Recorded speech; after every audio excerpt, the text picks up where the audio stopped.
Olá, está começando o programa Uniso Comunidade. No programa de hoje vamos apresentar o documentário Sobrevivência, Suicídio Sem Tabus.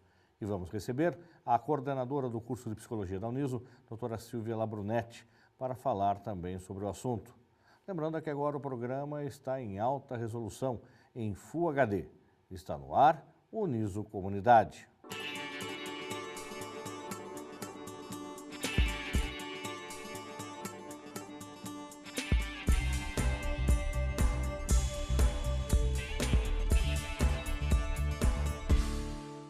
Está no ar o programa Uniso Comunidade.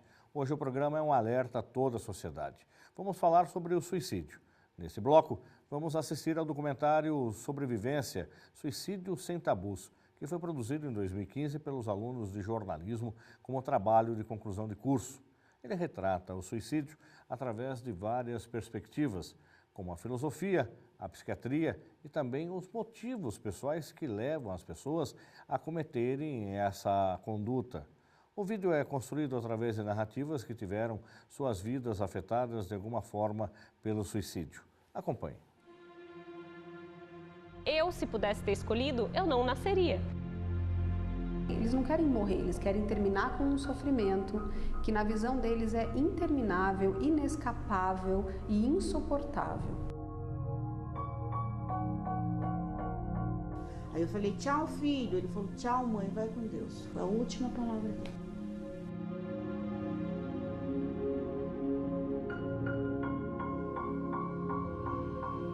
O suicídio é um gesto de comunicação de alguém que quer continuar vivo de alguma maneira. Grande parte dos indivíduos que se mata pediu ajuda.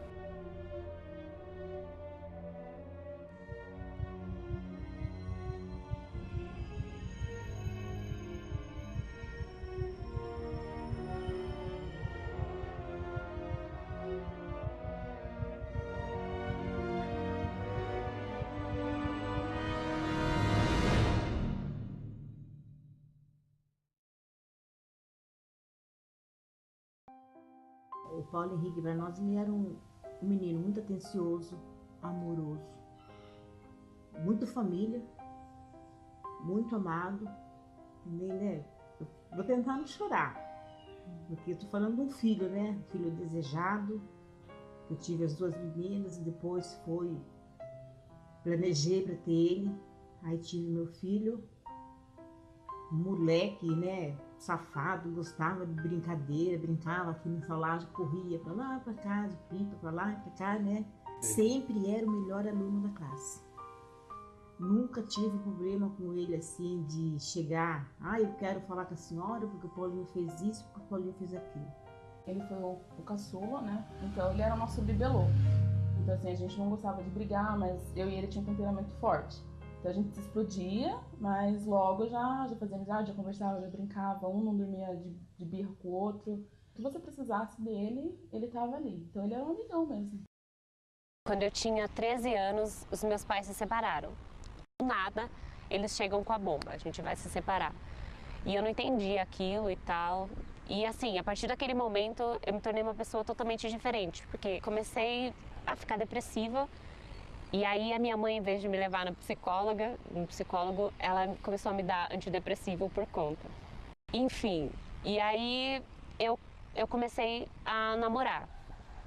E aí esse meu namoradinho, porque eu tinha 14 anos, ele tinha 15, ele falou que ele não queria mais que eu tomasse antidepressivo e aquela coisinha de romance de livro, eu vou ser o seu remédio. E pior que foi. Eu parei de tomar antidepressivo, fiquei super bem e tal. Mas a minha mãe, assim, não era por isso. Era uma coisa, ela falava que ela não criou filha pra isso. Só era o que ela mais falava. Só que depois de um tempo ela... Mas ela falava pra todo mundo, as pessoas falavam, e a Ingrid? Ela falou, não, a Ingrid é lésbica. Nosso relacionamento foi muito difícil, demorou muito pra gente voltar a conversar normalmente. Aí nessa transição eu saí da casa dela. Eu acho que eu saí da casa dela, tava com 17 anos. Eu fui morar com a minha avó, era perto, mas eu já tinha minha liberdade, sabe? Com 18 anos eu resolvi deixar meu pai me conhecer, entendeu? Conhecer meu pai. Porque eu cresci ouvindo que ele tinha me largado, entendeu? que ele não queria saber de mim. E quando eu cheguei lá, eu vi que não era bem essa a verdade, sabe? Minha mãe não gostava da família do meu pai e falava isso pra mim, pra eu não querer ter contato com eles. Que tinha tudo, tinha o videogame, tinha tudo, tava jogando. Então era uma rotina, não que ele era depressivo de ficar dentro de um quarto, ele não ficava. A maioria do tempo ele ficava com a gente, tirando sarro, brincando. Na sexta-feira, aí eu tava preparando hot dog pra ele todo feliz. Eu tinha comprado um travesseiro da NASA pra ele, contente com o travesseiro.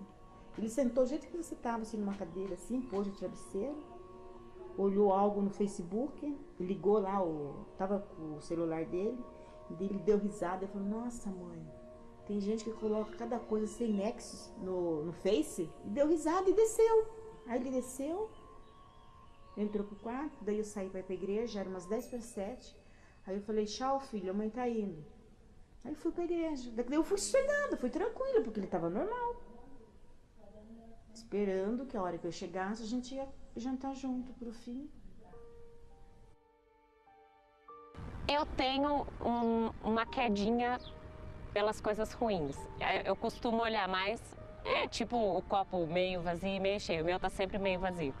Não sabia qual o meu papel aqui. Tipo, pra que eu tô aqui? Eu só tô sofrendo. Eu não tô, sei lá, eu não trabalho numa coisa. Eu não descobri com o que eu quero trabalhar. Não descobri o que eu gosto de fazer. Então, tipo, é assim, eu não tô fazendo nada aqui. Por que eu vou ficar aqui? Comia, eu chegava em casa, deitava e dormia até às 7 da noite.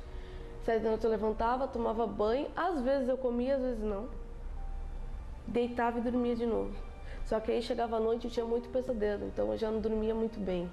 E eu cheguei em casa, ele pegou, subi, falei pro meu marido, eu falei, gozado, o Paulo Henrique não subiu para comer o lanche que eu tinha feito?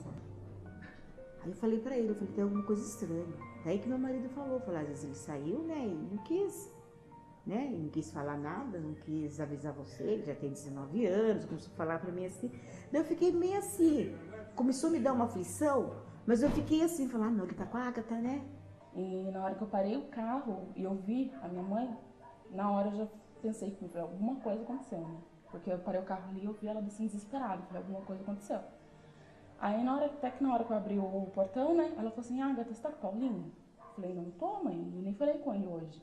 Ela falou, não, porque ele não tá em casa. Eu falei, imagina, vocês são tudo bobo, ele tá aqui dormindo. Eu não vou ser mãe, eu não vou parir uma pessoa, porque eu acho o mundo uma merda. O mundo é ruim e eu não quero. Eu não quero estar aqui, não quero fazer outra pessoa estar por minha culpa. Porque eu tinha vontade de me machucar, eu tinha vontade de me bater, eu tinha vontade de levantar e sair correndo e me jogar na frente de um carro. Eu forcei a janela, vi ele caído, achei que ele tinha desmaiado. Aí chamei meu marido, o meu pai, e eles conseguiram arrombar a porta. Que nem a hora que nem o meu marido, ele pensa que eu não vi, né? Ele tem isso em mente que eu não vi a cena, mas eu vi, porque a hora que arrombaram a porta, eu já fui correndo lá. Aí que ela veio e me abraçou. Mas eu vi a cena que tava tudo. Eu falei, vê se dá pra salvar. Tem sinal de vida, né? O corpo tá quente ainda, vê se dá pra salvar ele.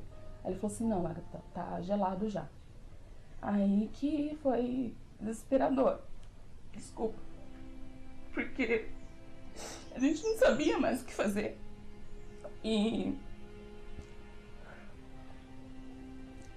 Então, aí depois a polícia chegou, aí, né, constatou a morte, o óbito, tudo.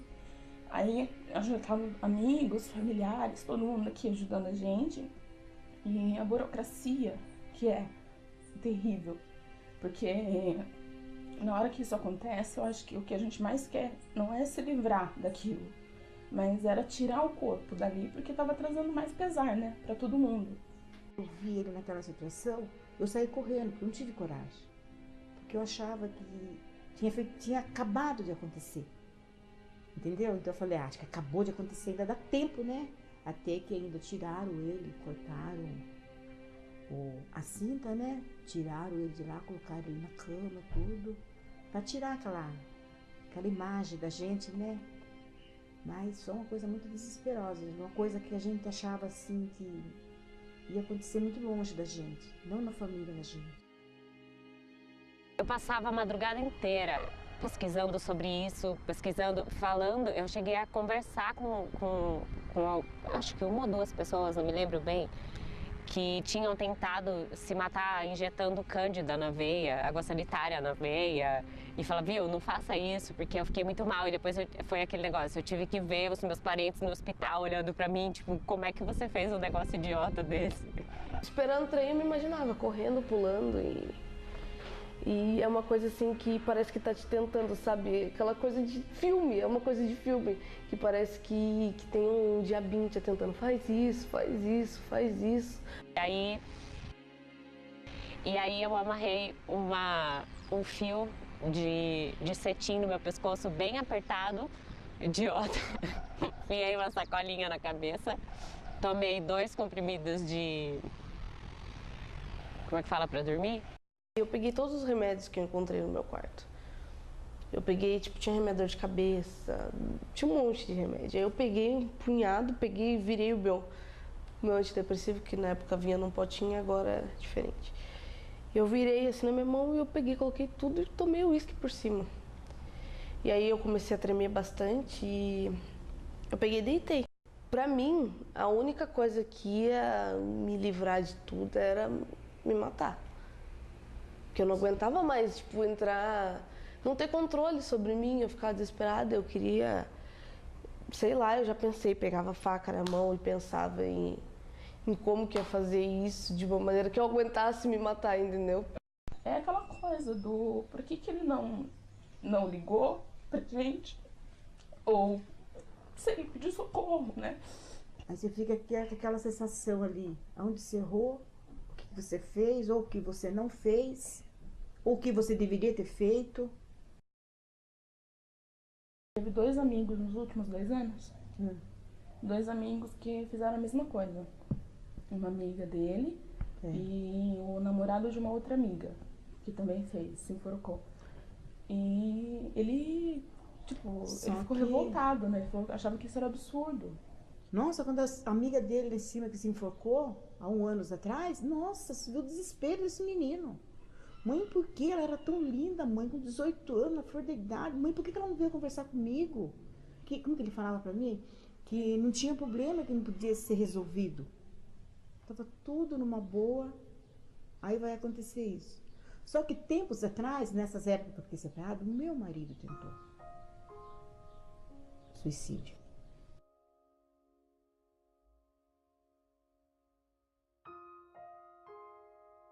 Todo mundo em algum momento da vida pode ter pensado em se matar, isso é absolutamente comum.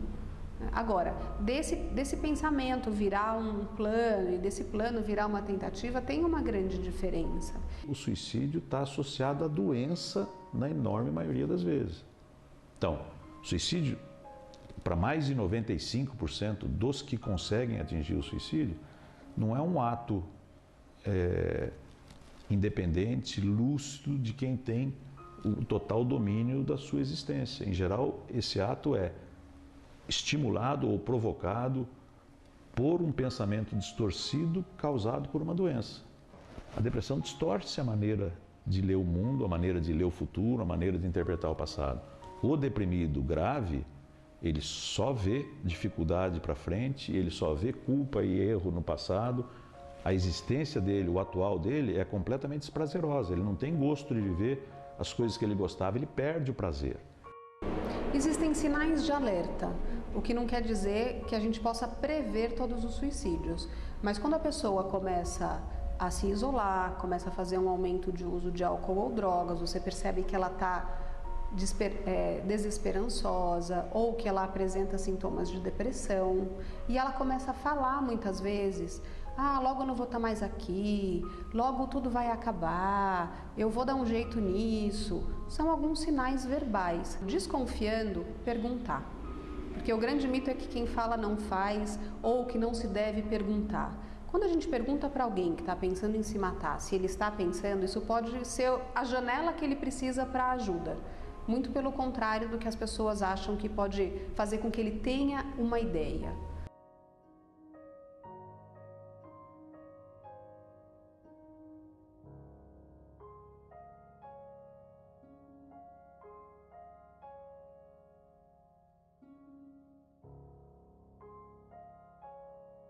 falta, gente, demais. Do abraço, do carinho, porque ele era um menino muito amoroso, muito beijoqueiro. Tinha hora que eu falava assim pra ele, eu falava, ai filho, você precisa arrumar uma namorada, porque você sufoca a mãe, tem hora que se abraça, se aperta, se beija, né? Você tem que arrumar alguém, né? Ainda ele brincava comigo, ele falava assim, mãe, um dia você vai sentir falta disso. Às vezes a gente quer simplesmente falar da pessoa, né? E isso que as pessoas fogem. As pessoas até da casa, né? Se você até perguntar no bairro, todo mundo vai falar a casa que o menino se matou.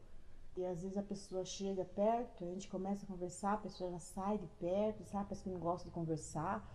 Ou não quer achar que se falar vai doer mais pra gente. Eu não sei o que é, mas eu sinto de algumas pessoas isso.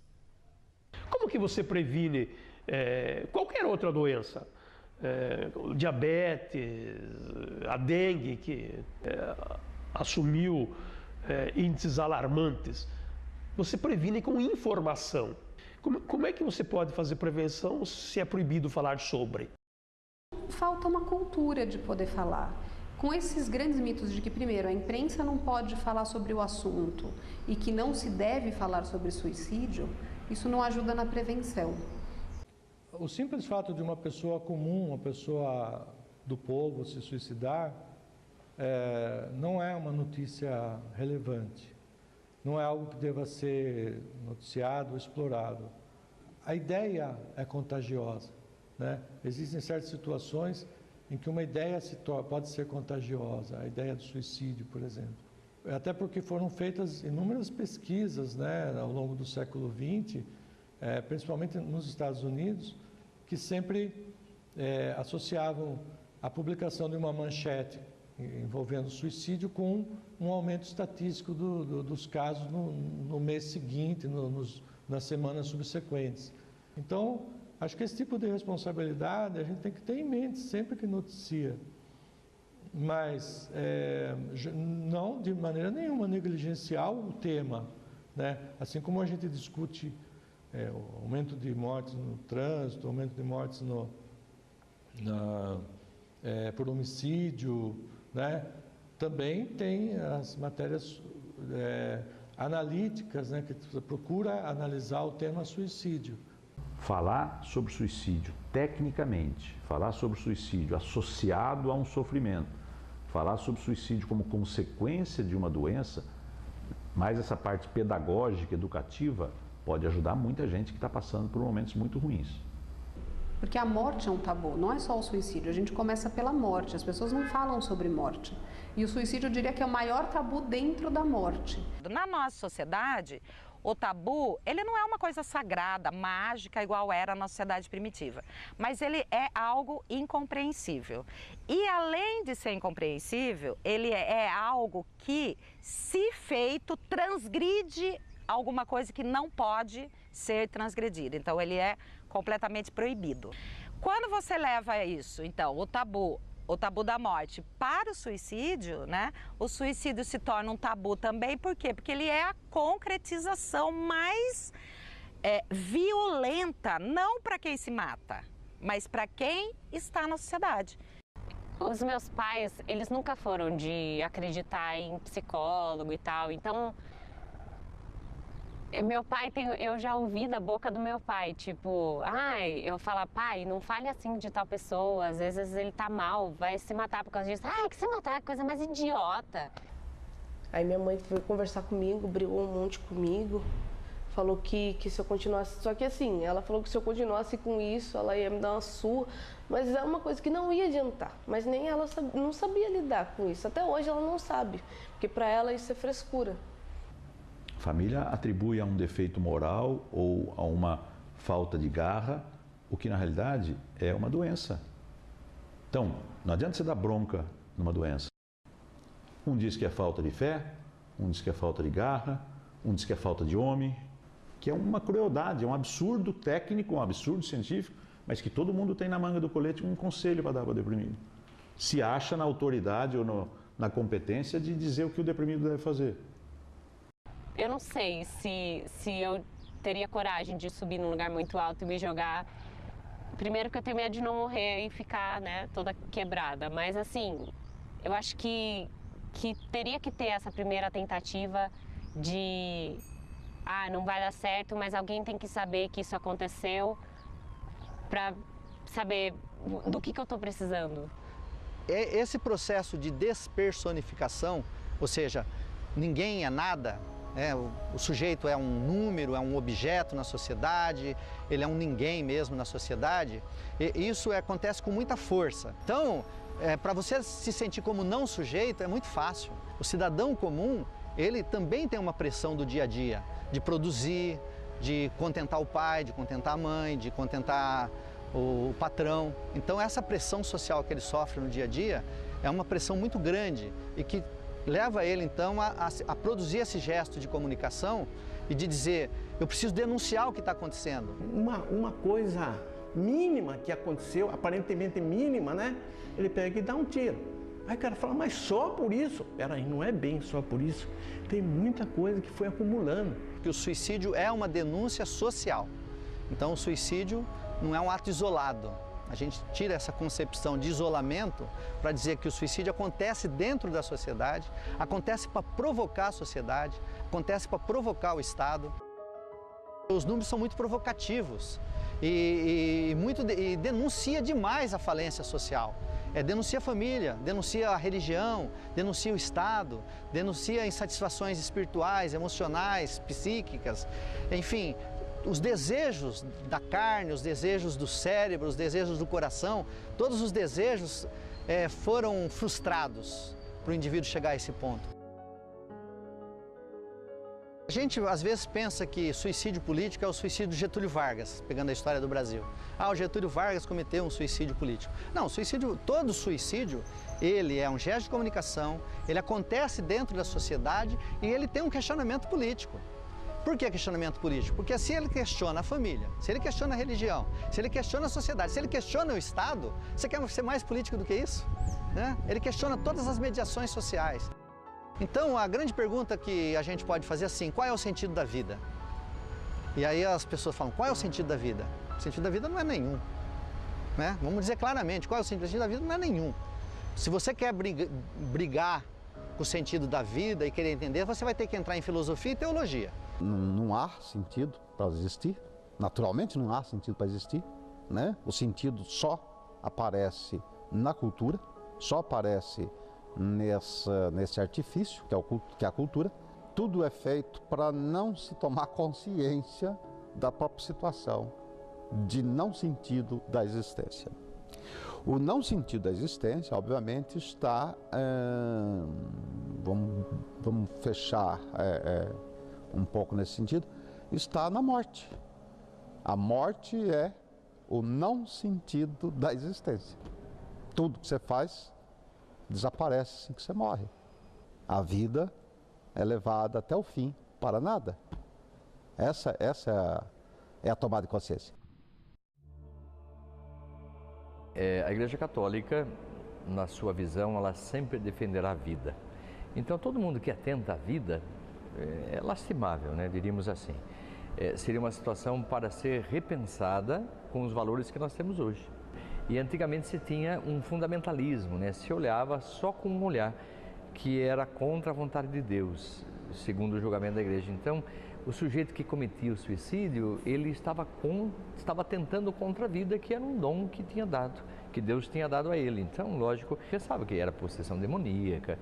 Essa alma se perdeu, entre aspas. Não, hoje não. Hoje a gente acolhe, a gente acompanha com as nossas orações, consola a família. Então, a Igreja hoje, diante de tudo aquilo que a ciência pode nos trazer, é olhar para esse sujeito de maneira diferente.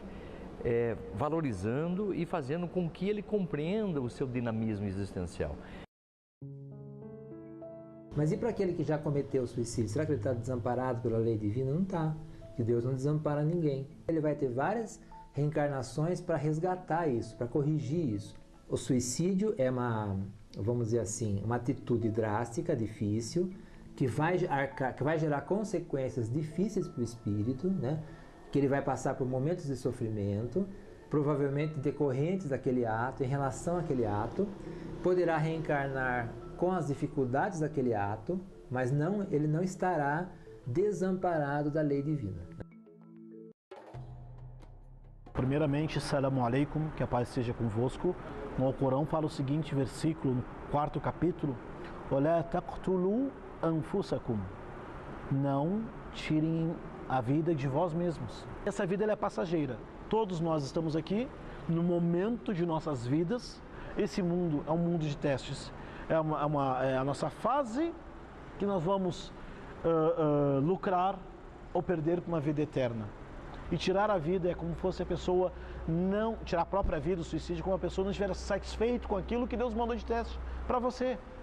Agora, quando se usa o suicídio para questões políticas, fica pior ainda, porque não se sabe quem é que está pedindo para as pessoas se suicidarem. O rapaz jovem que ele põe uma bomba no corpo, entra num ônibus onde tem militares, onde tem civis, na cabeça dele, ele acha que está fazendo o quê? Uma ação de martírio, que ele está se vingando à morte da sua população, que o único jeito de ele trazer dano ao agressor é desta forma. O problema é quando ele se mata e diz em nome de Deus. Esse preconceito que os muçulmanos sofrem no Brasil e fora do Brasil é devido aos meios de comunicações noticiarem isto mesmo. É o muçulmano, é a religião dele que prega isto. Eles acreditam que se eles se matarem vão ganhar 70 vídeos no paraíso. Onde está isso no Alcorão? Eu sou sheik e não conheço isso no Alcorão. Temos de dividir o que é cultura, o que é religião, o que é tabu, o que é política. A gente diz, e já está provado, que conversar é uma vacina contra o suicídio. Então, por exemplo, a pessoa quer conversar e ela não consegue. É muito comum uma pessoa chegar para outra para falar qualquer coisa do serviço dela. E à medida que a conversa vai se desenvolvendo, aquela que era ouvinte interrompe e começa a falar do problema dele no serviço. É uma inversão de valores. O CVV, eles se propõe a suprir essa necessidade. Na medida em que você fala, você consegue encontrar, você pode encontrar a saída para os seus problemas. É o que nós chamamos de tendência construtiva que temos dentro de nós. Agora, se você perguntar como é que eu posso dar sentido à vida, aí a coisa muda de figura. Quando eu vejo que eu tô para pensar, tipo, que vida ruim, eu vou me matar. Eu falo, não, pare com isso. Daí, sei lá, eu vou ler em algum lugar, eu cato meu cachorro, vou passear. Eu penso, eu me policio para pensar em coisas boas, em vez de pensar em mais coisas ruins. Eu acho que não vale a pena. Eu acho que assim, cada um sabe aonde dói para si. Mas é o que eu falei, apesar de você estar pensando em si nesse momento, você tem que também pensar em quem está ao seu redor e o que você vai causar com isso. A gente não vai poder apagar tudo isso da mente. A gente tem que aprender a viver com a situação, aprender a viver com a dor. Doer dói mesmo.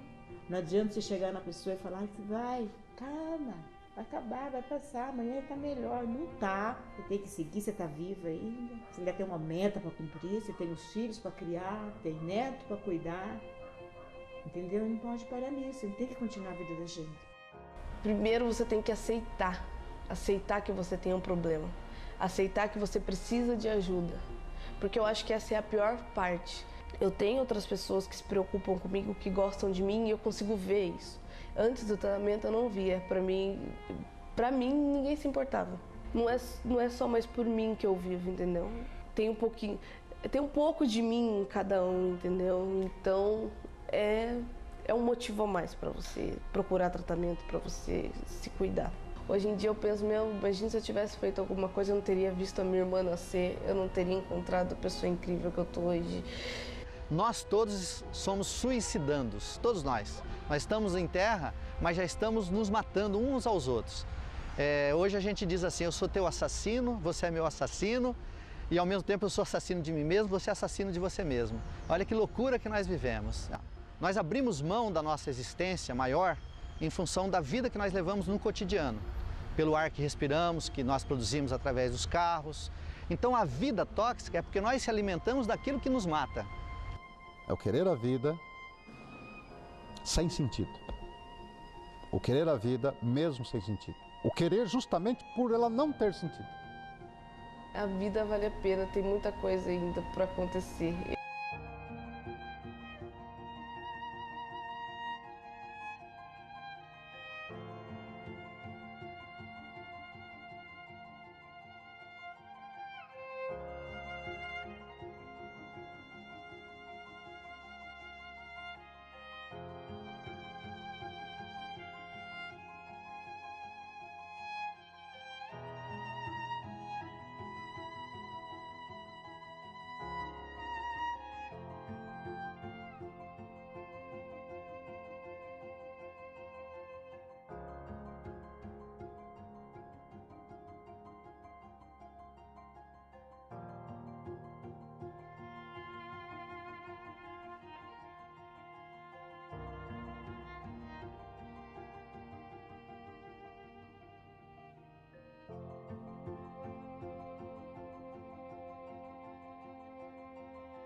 Vamos para um rápido intervalo e voltamos daqui a pouco com a doutora Silvia Labrunetti, coordenadora do curso de Psicologia da Uniso, discutindo esse assunto.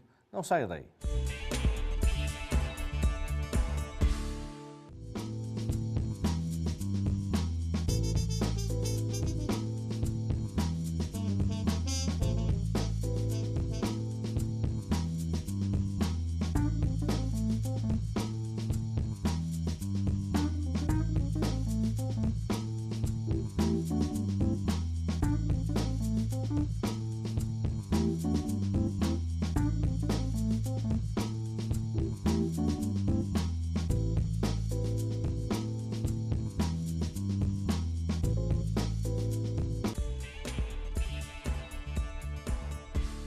Estamos de volta com o programa Uniso Comunidade.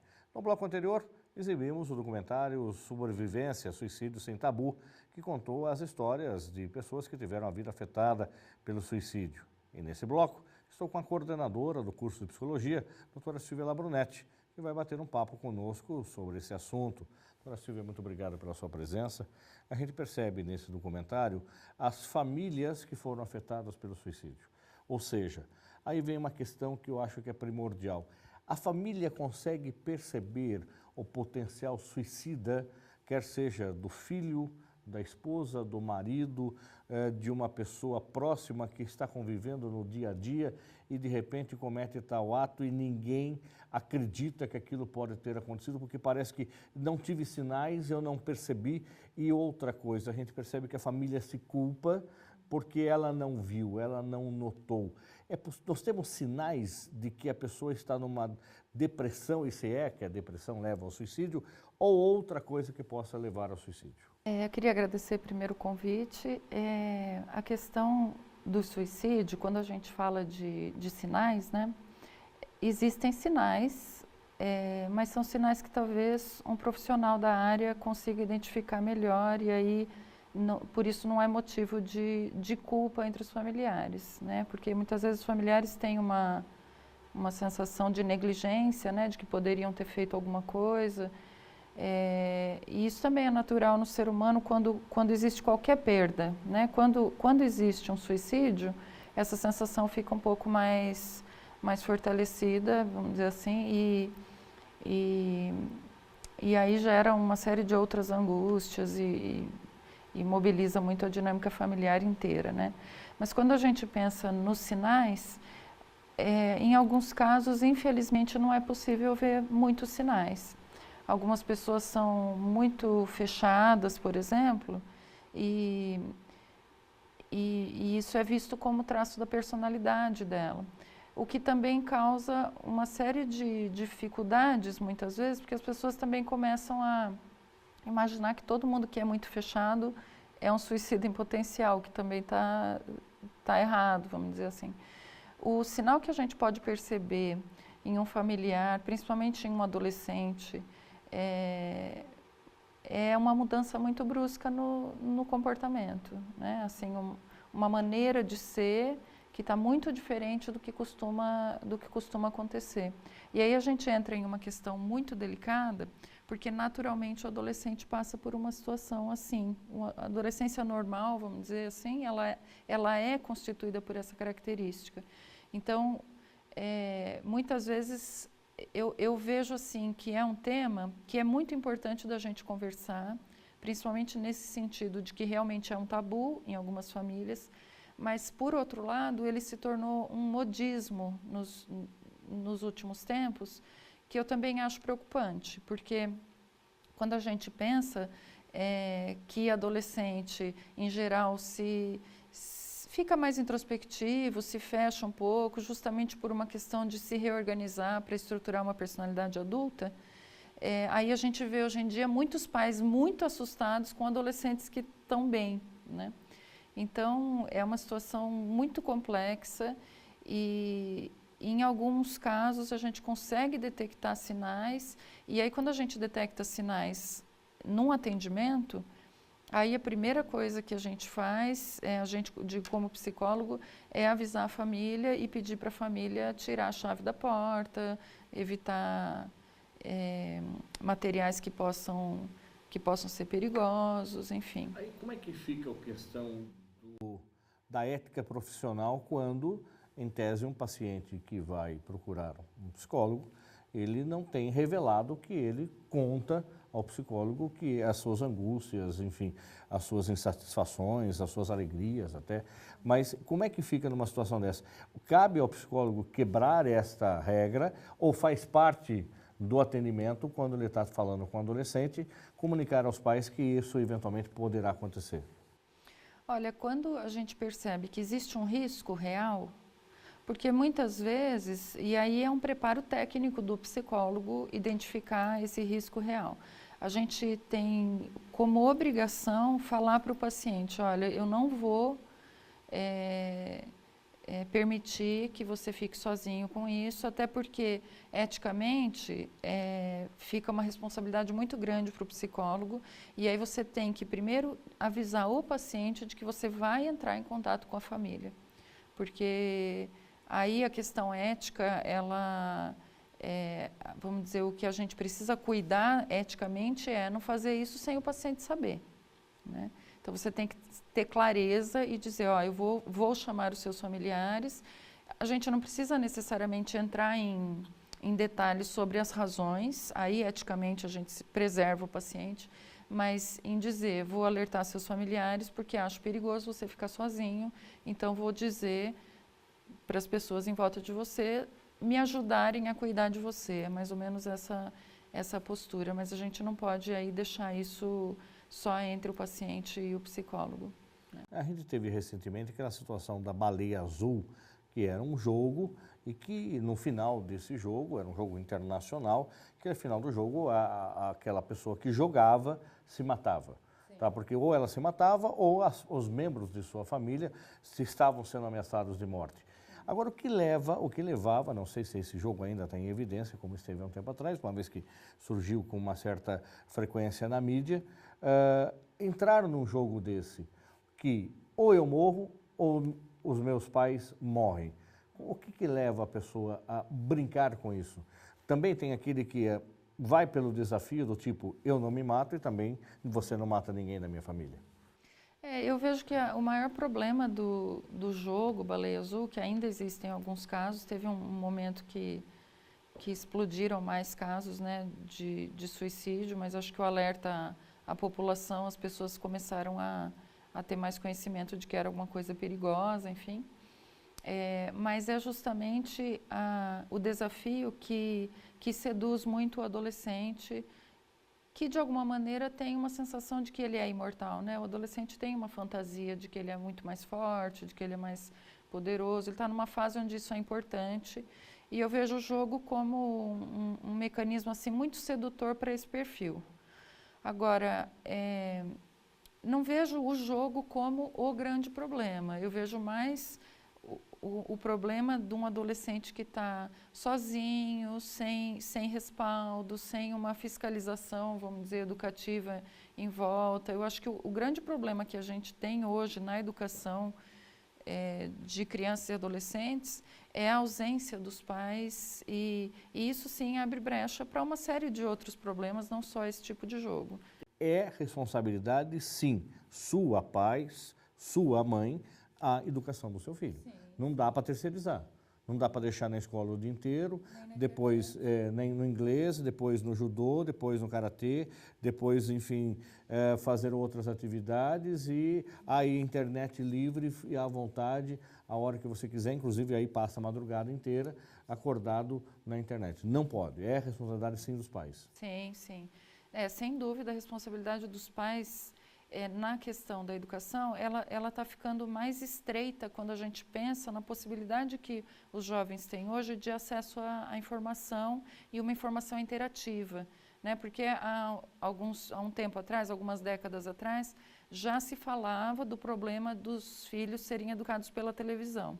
A televisão tem uma série de questões que podem ser prejudiciais para uma criança que está mal orientada, mas a televisão não interagia com a criança.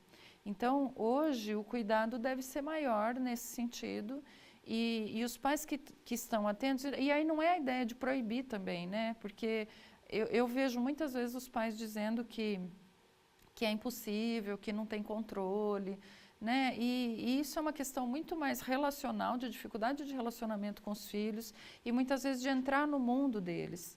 Porque, por exemplo, tem pais que eles próprios não se interessam pela internet. Aí vai criando um afastamento assim, de mundos muito diferentes e a internet tem uma série de coisas boas, né? Mas também tem a possibilidade de interagir e o outro, do outro lado, a gente não sabe quem é, né? Então, essa interação é uma exposição, assim, muito grande, que eu acredito que alguns pais não tenham muita noção disso, do quanto estão expondo os filhos ao mundo, né? Quando deixam de fiscalizar, principalmente uma criança, né, menor de idade. Nós estamos dando exemplos aqui de adolescentes suicidas. Por outro lado, a gente tem situações também da criança com potencial suicida e também temos situações aí de pessoas mais velhas, mais maduras, profissionalmente até já com uma experiência, que também podem cometer atos suicidas?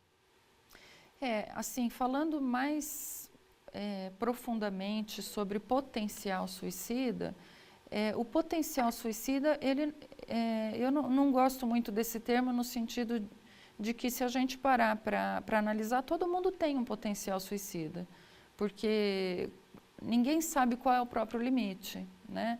Então, quais são as situações que poderiam vir por exemplo, fazer você tentar, inclusive, se proteger, como é o caso de algumas pessoas que se suicidam porque estão num ambiente muito doentio. No caso de campos de concentração, por exemplo, a gente pode dizer que as pessoas que se suicidaram em campos de concentração, elas buscavam muito mais a preservação da saúde mental do que um potencial suicida, né? Na verdade, era uma loucura que estava fora e ela, para preservar o sofrimento dela, é um suicídio até de preservação, né? Podemos dizer assim.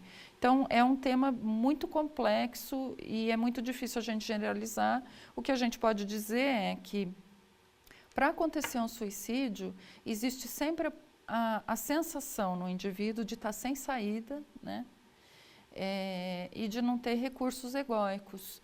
Então, o que é muito complicado da gente perceber é justamente que não são as questões externas que provocam o suicídio. Porque quando a gente pensa o número de desempregados que estão se suicidando e o número de desempregados que não estão se suicidando. Então, qual é a natureza desses indivíduos que tem diferença? Na verdade, eu diria que não existe diferença na natureza deles, mas sim na intensidade como eles recebem e como eles foram preparados para questões como frustração, como usar a criatividade.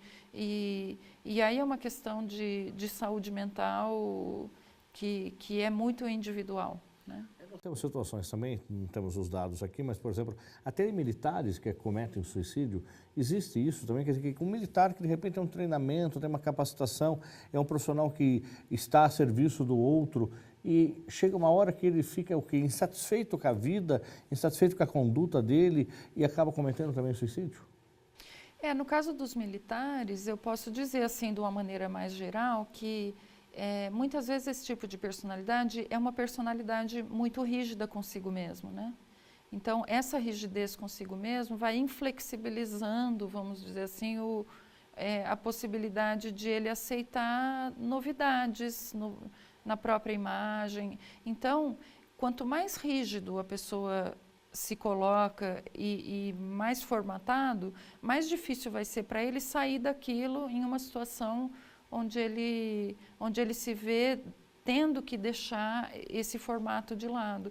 Então, é muito comum que a gente veja que o suicídio aconteça em pessoas, né? Claro que a gente também não pode generalizar, mas pessoas que são muito rígidas, eu vejo que grande parte da questão militar, às vezes para quem está de fora, para quem tem uma vida mais flexível, a gente tem uma sensação de que aquilo é pequeno, né? Fala, poxa, só por causa disso, né? Mas a maneira como cada indivíduo aceita as condições e as frustrações, muitas vezes de vergonha de assumir algum erro, de uma autopunição muito grande com relação ao quanto ele aceita ou não as suas condições, né? Então, quanto mais rigidez, mais difícil é que a pessoa cresça e evolua, entenda e se adapte a uma realidade diferente, né? E tem horário, classe social para classe social e horário distinto que pode eventualmente ser, olha, classes A, B tem mais tendência e o horário tal pode ser mais tem maior possibilidade. Existem algumas pesquisas que já colocaram que o final da tarde é muito comum, que as pessoas, o número aumenta, né, no final da tarde, e aos domingos, final de domingo, né? Inclusive eu escrevi um texto no meu site essa semana falando justamente sobre essa tristeza do domingo, que é bastante comum porque, em geral, é o momento onde a gente precisa se reorganizar para entrar em contato com a realidade na segunda-feira, né? Quando essa realidade está muito difícil de ser enfrentada, dependendo da falta de recursos, quando eu falo recursos psicológicos, né? Não materiais, então aumenta o número de suicídios nesses momentos. Tem alguns países onde a estatística é bem fiel, assim, eles conseguem colocar isso em números assim que são muito grandes. No Japão, por exemplo, o número de suicídios é muito grande entre jovens, né? E aí eu coloco muito essa questão da rigidez. É muito comum eles se suicidarem quando não passam no vestibular, alguma coisa que ele se coloca como alguém que está desvalorizando a família, que vai decepcionar os pais, né? Mas eu não tenho dados estatísticos assim, atual, porque o que acontece muito, isso é uma questão que eu vejo que é muito importante a gente romper esse tabu, tem muitos suicídios que não são registrados, a família esconde, as pessoas ficam envergonhadas, então ainda é visto como alguém que é fraco, né? Fraco socialmente, e não como alguém que está doente, que estava precisando, como uma questão de saúde pública, como seria qualquer outra doença ou qualquer outro acidente, né? E para isso nós temos na Uniso uma clínica escola que pelo menos tem um objetivo de ajudar os alunos em suas angústias, em suas dúvidas. Hoje esse atendimento é feito só para a comunidade interna ou comunidade externa também? Não, o atendimento na Uniso é feito para a comunidade externa, é aberto a toda a população. A gente tem atendido bastante internamente, né? Assim, os próprios alunos, funcionários, professores, mas tem muita gente que vem de fora, inclusive de outras cidades, para o atendimento. Tem o atendimento estandarte, que seria um atendimento psicoterapêutico mais tranquilo, mas a gente tem feito muito atendimento nos plantões psicológicos. E o plantão psicológico ele tem essa característica emergencial, né, de uma situação de muita tensão, enfim, de a pessoa se sentir perdida, precisar de uma ajuda pontual, sem precisar ficar esperando, né, na lista de espera, enfim. Então a gente também faz esse atendimento nos plantões e encaminha em casos onde a gente sabe da necessidade de uma medicação ou do atendimento de um outro profissional. Hoje, como é que faz para ser atendido pela Clínica Escola de Psicologia da Uniso? Para ser atendido na clínica, você pode fazer um agendamento na triagem, que é uma psicóloga que faz essa triagem. No número 2101 7050, o telefone cai direto na clínica para fazer esse agendamento. Então é 2101 7050. 2101 7050. Ou pelo e-mail serviçoescola@uniso.br. É serviço escola tudo junto, sem cedilha. Daí ele faz o pedido, Aí ele solicita ou os horários de plantão ou um agendamento para triagem, e aí a gente tenta atender dentro das nossas possibilidades. E a clínica escola funciona na cidade universitária? Sim, a clínica escola funciona na cidade universitária, no térreo do bloco A, ao lado ali do bloco administrativo, então ele tem acessibilidade para cadeirante. Numa situação dessa de emergência que a senhora falou, qual é o horário de atendimento da clínica? Então, tem alguns horários onde os próprios estagiários fazem plantões.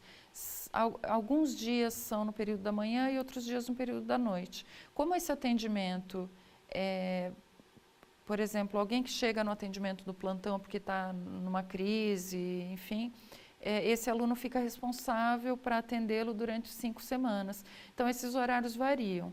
É por isso que eu sugiro que faça a ligação para saber quais são os horários onde tem alguém de plantão, mas, em geral, no mesmo dia a gente consegue fazer o atendimento.